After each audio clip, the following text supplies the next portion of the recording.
Michael J. Keegan. His close friends call him Keegan, but I call him King of the Great Lakes. Michael is a lifelong resident of Monroe, Michigan, and holds an MA, an ABD in sociology, and a degree in BS, a Bachelor of Science. For the last 30 years, Michael has made the nuclear industry very nervous. With tenacity and superb skill, he has led campaigns to stop nuclear waste dumps, nuclear power plants, incinerators, bomb tests, landfills, radioactive shipments on the Great Lakes, and more. Currently, Michael is engaged as a legal intervener in the proposed Fermi 3 license application.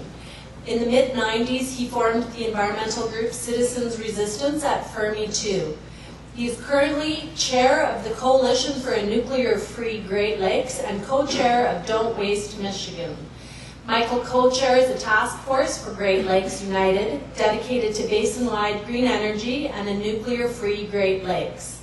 Michael serves as advisor to several binational environmental organizations on energy and nuclear power. In addition, Michael has been a community organizer of food banks, assault response crisis centers, comprehensive substance abuse services, and many other environmental and social justice causes. He also plays a mean Humpty Dumpty and other action characters to raise public awareness with humor and panache.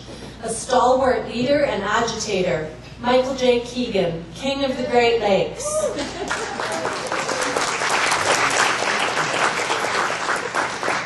What's panache? Thanks, Angela. Okay, well, it's a pleasure to be here. I'd like to thank several folks, Kay Cumbo, Halmunen, and Ed McCardle in particular, and the Henry Ford College for hosting us. And I started in this endeavor some 31 years ago, and you gotta, in order to nuke speak and to enter the paradigm, you kind of got to go down the rabbit hole, like Alice through the looking glass, and you bump into Humpty Dumpty. It's like the nuclear industry. When they use the word, it means just what they choose it to mean, neither more nor less. Unless you have to catch them at it, and then they change it up. This is a picture of Enrico Fermi, a man who did the theoretical work, which kind of put all things in motion. Here's a picture of Hiroshima. This is Chernobyl. Another picture of Chernobyl. This is a memorial dedicated to the liquidators at Chernobyl. All told, about 800,000 workers went through the plant, could only go in for a few minutes at a time to do some work, try to put it out. Many of them came down with cancer and have since died. This is a picture from Ukraine, students preparing for civil defense. Some of us, most of us in the room, probably recall those 50s and 60s, and duck and cover underneath your desk. Accept the paradigm, don't challenge the paradigm. But I'm a Luddite. I've been told I was a Luddite all the way back when, an editorial to the newspaper. And frankly, I was a little upset because I didn't know what the word was. I had to look it up. Here's a graveyard of where all the equipment from Chernobyl is gone. This is the explosion at Reactor 3 at Fukushima. Reactor 3 at Fukushima was plutonium loaded. A portion of it was plutonium, not all of it, but they were starting to move it towards plutonium. Your colleague of ours, Kevin Camps, went over there during the summertime and tried to prevent that in a campaign, tried to prevent the loading of that plutonium in what's called MOX, mixed oxide fuel. It's plutonium mixed with uranium. Very volatile fuel mix. And it's complicated the disaster at Fukushima considerably because now there's plutonium in the environment. Another aerial of Fukushima. Fukushima again. You saw the slide earlier from Gordon. Liquidators. And this is particularly disturbing and right I guess just grabbed my heart. This gentleman was left a month later. He was in the evacuation zone, and he was in shock. He lost his wife in the tsunami, and everybody had evacuated. And a month later, some people came back and they found him there. And this kind of tells the human tragedy of it all.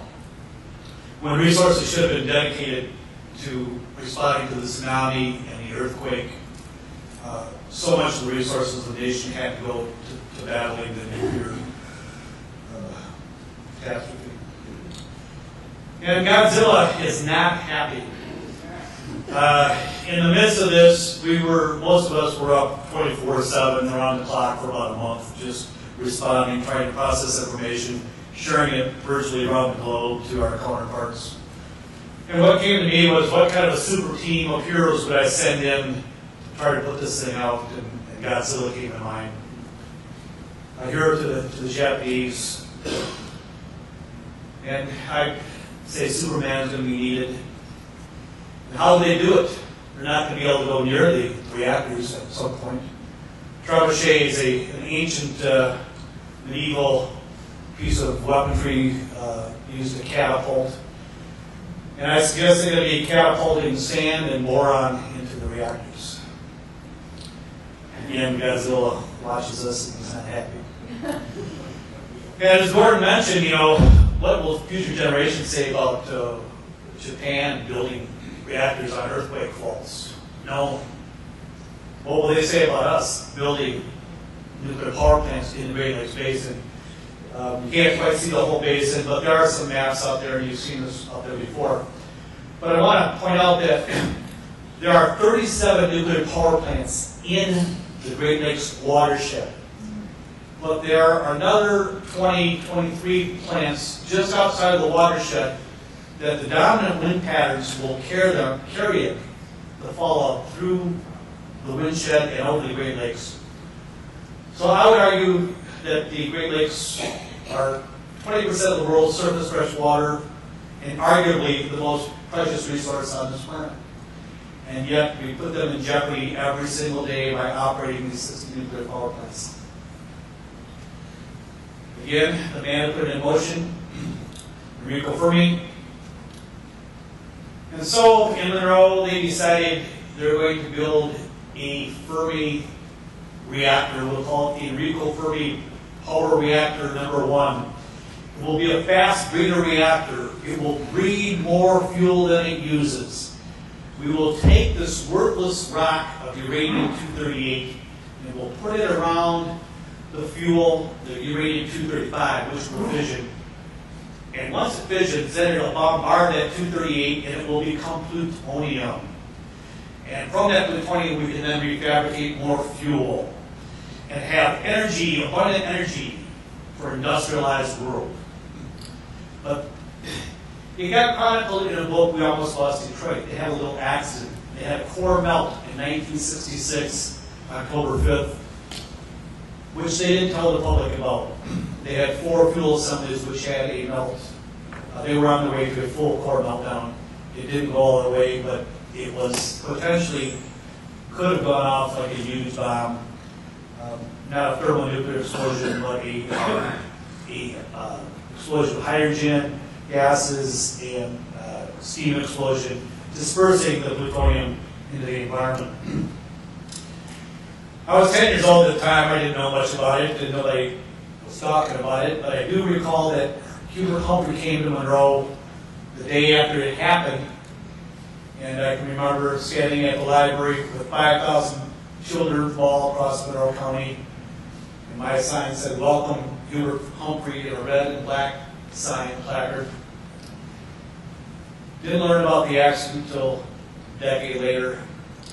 But decades later from that, I went into the archives and came across a confidential, top-secret document which talked about the objective and the purpose of the Fermi 1. And it was to produce weapons-grade plutonium, fissionable material for weapons purposes. That was the agenda. That was the genesis of nuclear power in my little town. Now, they had the core melt in '66, but that wasn't enough for them. They decided they had to build a Fermi 2. So this is an aerial Fermi 2. Here's a nice bucolic picture in a cornfield of the Fermi 2, the steam coming off. Another aerial Fermi 2. Here's a schematic of the Mark I reactor design, which Fermi 2 is the Mark I. It's a General Electric design. It is the same design reactors at the Fukushima reactors, which have now failed. This particular reactor design was known to have major faults. The containment was very, very small, and it was known that the containment, the pressure suppression, which is they call it the torus, it's a donut around the bottom, was not going to work. In fact, in '72, Joseph Henry and Stephen Hanifer from the Atomic Energy Commission exchanged a number of documents that this reactor design is very faulty. We need to, they considered recalling the ones that were in progress under construction. And they said, well, to do that would be the end of the nuclear industry. So what we'll do is we'll just phase it out and we'll move on to a Mark II and a Mark III design. We just won't issue any more licenses for the Mark I. So this information was suppressed, but as early as 1970, it was known that this reactor design was faulty. And the reason is because it's small. They wanted a small containment because it had a large containment would have been a huge amount of materials, would have been cost prohibitive. So they thought with this pressure suppression system, the donut around the base, that if it overpressurized, it would send the overpressure into this and it would dissipate. You can see in 1996, the Nuclear Regulatory Commission came out with a new reg. They said, well, we do have problems with the Mark I. You're going to need to modify these. And one of the modifications they talked about doing was a hardened vent, a direct vent from the wet well, which is the torus, the donut. A direct vent to the atmosphere. Now, at Fukushima, they had an earthquake followed by a tsunami. Well, but these are highly improbable things. They would never happen here. We don't live in active earthquake faults. But as Gordon pointed out, what occurred was a station blackout. They lost power to the station. And when you lose power to the station, you are on your way to an accident. You have to restore power, electricity, so that you can run the pumps to constantly recirculate the water to cool the reactor. You don't need an earthquake or tsunami. This is a photograph of on June 6th, just this past year, almost a year ago, a tornado directly hit the Fermi plant, and they lost power to the plant, station blackout. In 1988, a raccoon shorted out the plant. It fried itself on a bus, a fuse box, basically, and it shorted out the plant. It went into station blackout. There are a multitude of scenarios by which you can go into station blackout. Again, you don't need an earthquake or a tsunami. This is a photograph of a lodge near Yucca Mountain. And I don't know what it's doing in there, but I'm going to find out with the next one. Okay, so what do these nuclear power plants make? Well, they generate electricity. That electricity is fleeting. I would argue that the electricity is a byproduct. The product is nuclear waste. The genesis of why this country got involved in advocating nuclear power was to have surplus weapons material. And all the waste does contain plutonium, and if it moves to reprocessing, you could potentially pull that plutonium, could potentially be diverted towards weaponry. But the waste is mounting up on the shore of Lake Erie. They don't know what to do with it. They've been storing it in their spent fuel pools, which are up on the 5th floor of the reactor building. These are like huge swimming pools. about 40 feet deep, and they put the fuel down there, and the water prevents the radiation from coming out, and also helps to cool the decaying heat from the fuel. But they are indeed wrestling with waste at Fermi, and let me tell you how they're wrestling with it. They want to take the waste and store it outside because they are out of room in the spent fuel pool. The spent fuel pool is so packed that they've got to pull fuel out. Now, they had planned to pull fuel out last fall, but when they looked at the crane that would pull the fuel on the 5th floor, would pull it out of the spent fuel pool, they discovered that they pulled the 1970 documents, blueprints on the Fermi 2, and they discovered that the welds were never done on the 5th floor, on the vertical beams. So the ceiling and the floor would not support the crane. The weight is 125 tons. So the crane is not seismically qualified. And so the NRC put the brakes on that, and they said, you've got remedial work to do, go back and do the welds. But this is 40 years later, they learned that they didn't have the work done that was supposed to have been done. So it kind of raises the question in my mind, and for many years I've wondered what other work didn't get done properly. Because in the early 70s they started to build the plant, and they had to go into construction outage because of the fuel embargo, the gas embargo, and money was tight, so they had to go into construction outage. The company Parsons built the plant, took it out of the ground, did some work. They had 6 months notice that have your construction work done because we're going into construction outage. Well, they went into construction outage, and I am told that in the process, 5 trailers full of documents got burned. And I'm also told that those were quality assurance documents. Comes to me anecdotal. None of the workers want to talk about it on the record. So it's just anecdotal. I can't substantiate it. But I believe it to be true. So they're out of room. They need to bring the fuel down to the ground level, and they're planning on doing it this spring, is what they were saying. But I'm getting reports that they're far behind on that. This is the whole tank design, which would store the fuel. Concrete's a couple feet thick. Total they weigh about 125 tons. We're going to put them on a pad, a concrete pad. And most of the pilings on the pad meet specifications, but 4 of them don't, but close enough for government work. But when you live with a nuclear power plant, you also live with diminished civil liberties, because you've got to have hired guns. You've got to have potentially keep an eye out for, are you a tourist or are you a terrorist? So there's potential when you live with a plutonium economy and these kinds of vulnerable targets in your community that your civil liberties would be trampled. Now, a few years back, let me back a second. Several of these plants around the Great Lakes Basin already have high-level waste stored on the shore. And a couple years back, the Coast Guard was wanting to do live fire practices with live ammunition on the Great Lakes. And I'm wondering, why would they need to be doing live fire? Why would they need to interdict something before it occurred? What could be so terrible?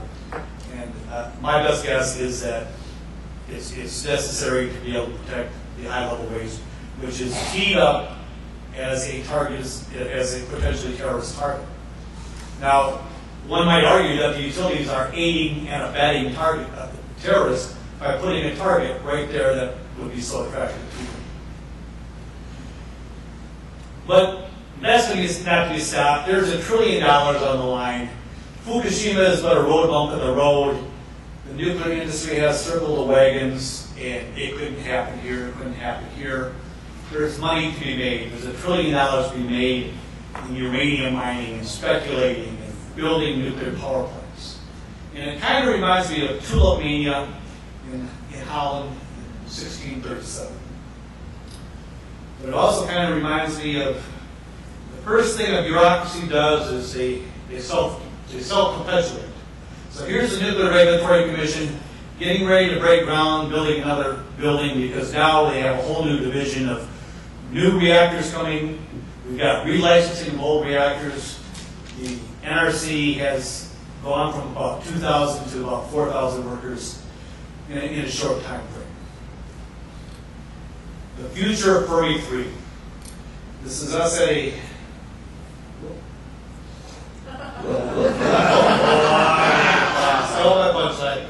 The future of Fermi 3 is money down the toilet. This is a graphic of the economically simplified boiling water reactor, the ESBWR, General Electric Hitachi. General Electric did make the Mark I, did make the Fukushima reactors. But it's economically simplified because they're going to spend our money, taxpayer money, and ratepayer money, and they're going to get those guarantees. They're not going to build it on their dime. They're not going to build it on stockholders' money. So the whole renaissance is predicated on being able to get these huge federal loans, taxpayer loans, and then to be able to charge ratepayers as the plant is being built to charge you for something that potentially would never come to fruition, hopefully will not come to fruition, but 10 years down the line. To charge you today for something 10 years from now you potentially could have some power. What other industry enjoys that kind of setup? Now there's ramifications that go along with having a nuclear power plant. And before I get into that, I want to talk about, we're involved in a lawsuit trying to provide intervention on the combined operating license for the Fermi 3. So 5 groups have come together. I'll do them in alphabetical order, best I can. Beyond Nuclear, based in Maryland. There is Citizens for Alternative to Chemical Contamination. That's Kate Cumbo's group. There is Citizens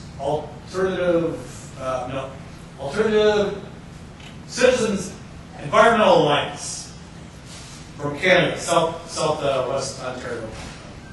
There's Don't Waste Michigan, of which I am a co-chair. We've been around for 25 years. I helped to stop low-level waste from coming to the state.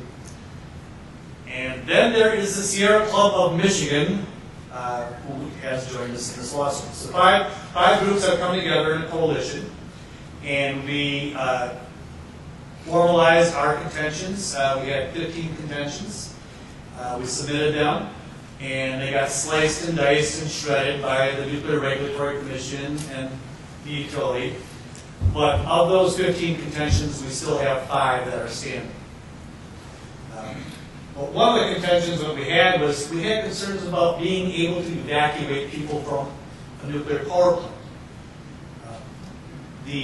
There's a report called the Crack 2 report. It was commissioned by the Nuclear Regulatory Commission in 1980, and it was done by Sandia Labs. It came out in 82, and it looked at worst case scenario accidents. At Fermi 2, worst case scenario accident would be $136 billion in property damage, 13,000 immediate deaths, 340,000 injuries, and 8,000 cancers.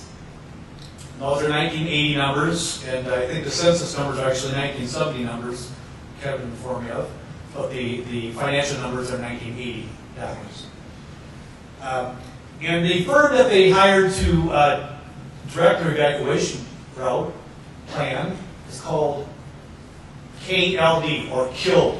So their whole evacuation exercise is done by a company called KLD, KILD. I suggest they get a different company. But what we have a concern about here is the beige area is considered a shadow area. That means that people from areas 1, 2, 3, 4, and 5 would be evacuating, and as they do, they will be clogging the roads and preventing other people from getting out. Now this is a particular concern because there is an existing Fermi 2, and in the year 2017, when there's a fuel outage at the Fermi 2, there's a huge workforce, and that would be the height of construction on Fermi 3. There would be over 3,000 workers on site at the time. Potentially 3,000 vehicles. I don't think they're going to bus in. Actually, I suggested that they do that. But the point is that those workers would be the first to be notified of an accident there at a Fermi, and they would be evacuated. And in the wake of that, you would see that shadow, that evacuation shadow, would be closer, much closer in. And all those people that live in the communities up and down, in the estuaries, up and down the lake, there's probably 68,000 people. If you drive on those roads, you got to go around and over, it's the waterways. They will never be able to evacuate. So they would be locked in the shadow. Another contention we raised at Fermi was Lake Erie in the 60s was dying. It was considered dying. It made it come back. But now again, we're seeing the eutrophication of Lake Erie due to huge algae blooms, algae blooms, because of the high phosphorus runoff, nutrients going in, and the thermal pollution. There are some other things that this Lingbio walleye species likes. It's a very toxic algae,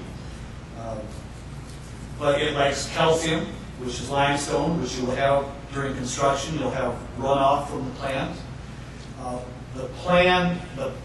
At the plant, one of the plans was to flush their piping system with phosphoric acid, which breaks down into phosphorus. And then there would be a huge thermal plume. Each day they are allowed to dump up to 72 acre-feet of discharge water at a temperature of 96 degrees. Now, those who know Lake Erie, it is the shallowest of the Great Lakes, and the western basin has an average depth of about 24 feet. Very, very shallow and heats up very, very quickly. So the lake is experiencing these algae blooms and is dying. Oxygen depleted zones, the fish are dying. There's already a huge thermal load on the lakes from about 6 or 8 coal and nuclear power plants.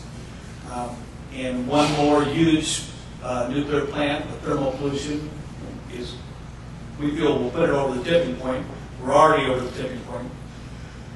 But the Western Basin is also known as one of the most productive fisheries in the world, and we like walleye.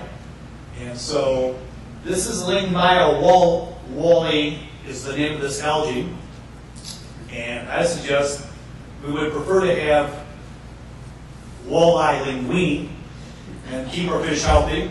So those are the choices. 5 minutes. And see that slide? Homer Simpson, quality assurance at the Fermi 3. Totally lacking quality assurance program at the Fermi in their application. And you can't go back and redo the quality assurance. This is basically show your work. Let's see the math supporting your engineering. They don't have it. Give us a go ahead, give us some money, we'll backfill from there. You can't do it. So that's one of our contentions. We feel that that could be a showstopper. So here we are with my friends at the Fermi plant. I, as Humpty Dumpty, living up to the legend, and the Pink Panthers there, that would be Kevin Camps, and in a radiation suit would be Keith Gunther, and a couple other friends there. But we were there to tell them that we don't want a Fermi 3, and so we're asking our friends, and Godzilla endorses our efforts. Now, here's a quick slide of David Spessy. Hole in the head at David Spessy, another hole at David Spessy.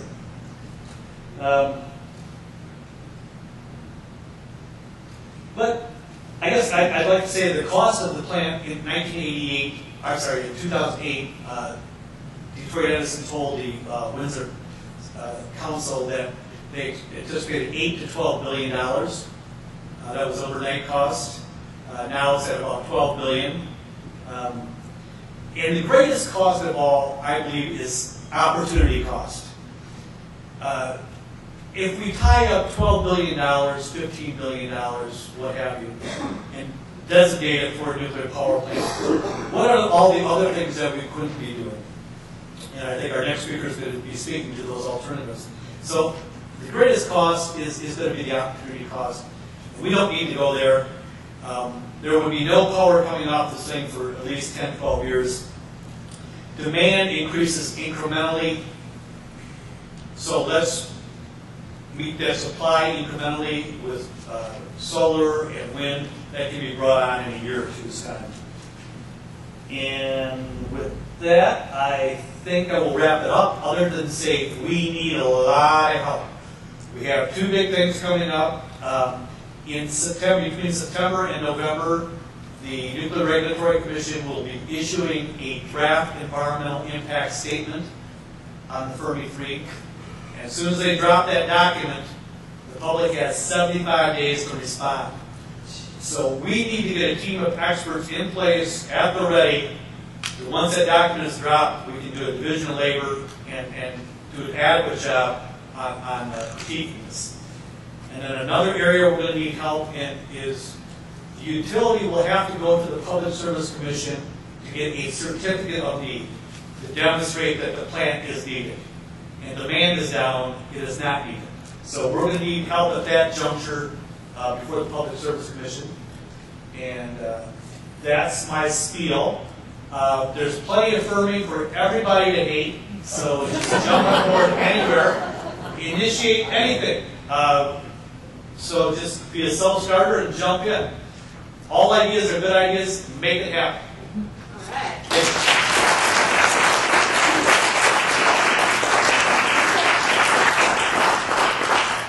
Any questions for Michael?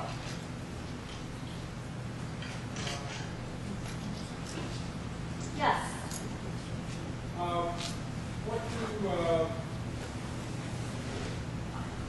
What does the Monroe Evening News have to say about the issue of the spent fuel pool being so vulnerable? They say nothing at all. They have stood mute on this. I have provided the Evening News with I missed telling this story, but the spent fuel is so loaded at Fermi that if they lost circulation of the water, the pool would begin to boil at 4 hours and 12 minutes.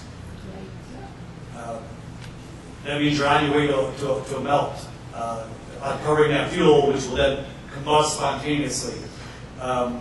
They say not to worry, we have some water we can dump in at 100 gallons a minute. But the plant relies on backup power, which is questionable in good times. The Evening News likes the revenue they get for advertising. It is a company town. Nobody wants to bite the hand that feeds them. So sometimes they cover things, sometimes they don't. I'll back that up because most of the people down, well, a lot of people down there are unemployed right now and they're looking for jobs. So I have a place down there in Monroe, and you talk to the people down there, they say, well, they're looking for the construction jobs. And ironically, many of the workers that are potentially that age of working there and are in the trades cannot get a criminal background pass to get. So they did have a number of jobs, and they could only get about 25% because they couldn't get past the security. How do we intervene? Beyond Nuclear has launched a intervention, a 2206, calling for the shutdown of all of the Mark I reactors across the U.S. There are 23 of them. This is the same design as the Fukushima. And the Fermi 2 is the largest of that fleet. So we're appealing to the Nuclear Regulatory Commission, which is the only entity that has jurisdiction. If the state wanted to shut down Fermi, they couldn't. If Monroe County wanted to shut down, they couldn't. It's only the federal. And so it's frustrating. But we shut it down any way you can. Oh, there's lots of questions. Great. Just on that point, what can we do to get Michigan so it's like Vermont, so the legislature, having been lied to, voted down 26 to 4 to not relicense Vermont? What can we do there to Michigan? Or is that coming up? I don't have a good answer for you. We can look to intervene at the Public Service Commission, force the plant to demonstrate that it's used and useful, and it's needed. But we believe it can be replaced with alternative energies. So we're battling that battle. But we do also, the fact that the welds were not done in 1970 on the Fermi 2, that work was not done, the plant is not built as designed. That's potential revocation of the license, so we're exploring legal avenues there. But any legal appeal you make has got to go to the Nuclear Regulatory Commission. It's like appealing to the king, and then they deny it, and you can't appeal it anywhere. It's rather a totalitarian system. Currently, there is an effort by the nuclear industry to get Congress to add an extra $36 billion in guaranteed loans, which would bring up the total guarantee on the loans to about $56 billion. That has not yet been approved, and that's coming up in the 2012 budget. So please contact your Congress people and tell them no to nuclear loans.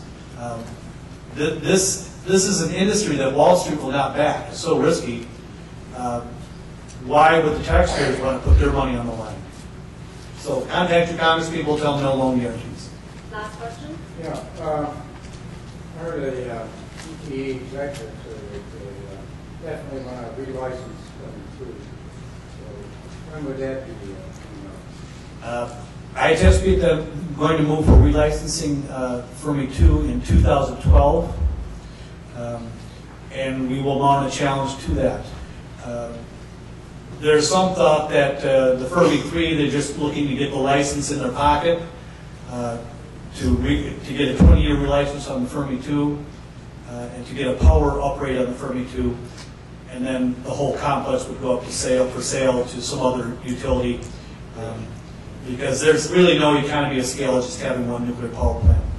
But I think they may just be posturing for a sale somewhere down the road, but we're going to intervene, stop it best we can. Thank you. Thank you, Michael Keegan, King of the Great Lakes.